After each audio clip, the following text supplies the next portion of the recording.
Hey y'all, Doc Martha here with some simple strategies to boost creativity and help regulate your nervous system. I've seen a lot of content recently on how to make our lives more analog, and as a person of a certain age, I definitely think that there's some things that we used to do that we could probably do more of today. But I don't think that that means necessarily that you have to go without your devices for hours at a time or stare at a wall for 30 minutes at a go. Yeah, that's a real video that I saw. There are some simple things that we can do throughout our day that will help us maintain more creativity and some regulation in our nervous systems. One thing that I was talking about last year was 10 minutes of nothing. This is where you pick a spot, sit, and do nothing for about 10 minutes. Now, you can watch your neighborhood go by. You could listen to music as long as you're not trying to memorize those lyrics. But mostly, we just want to sit and allow our brains a little bit of space to cogitate. Now, if 10 minutes of nothing sounds like too much or too little to you, you could also do some movement. You could walk for 10 minutes, take a walk around your block.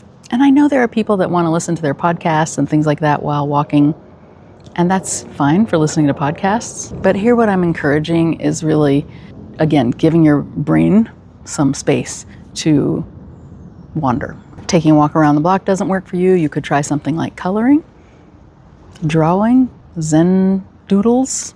If those things are not goal-directed enough for you, you could try Sudoku or crossword puzzles.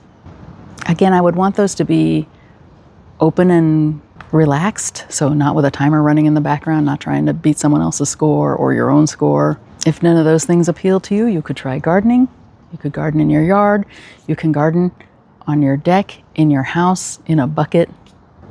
If you need something more vigorous, you could try running, again, without like a podcast or a book, maybe just with some music. Running, cycling, swimming. One of the important things here is that there are small things that you can do during your day, right? Running a marathon is an amazing feat of athleticism, but if all you did was run 26.2 miles and then you just sat down for the rest of the year, that would not improve your fitness or your health, right? So when I'm talking about these little things that our brain needs, these little breaks.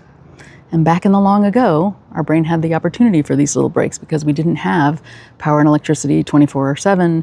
We didn't have the internet constantly pushing information towards us. We didn't have computers in our hands where we could constantly look up information. Technology has advanced way faster than our brains can keep up with.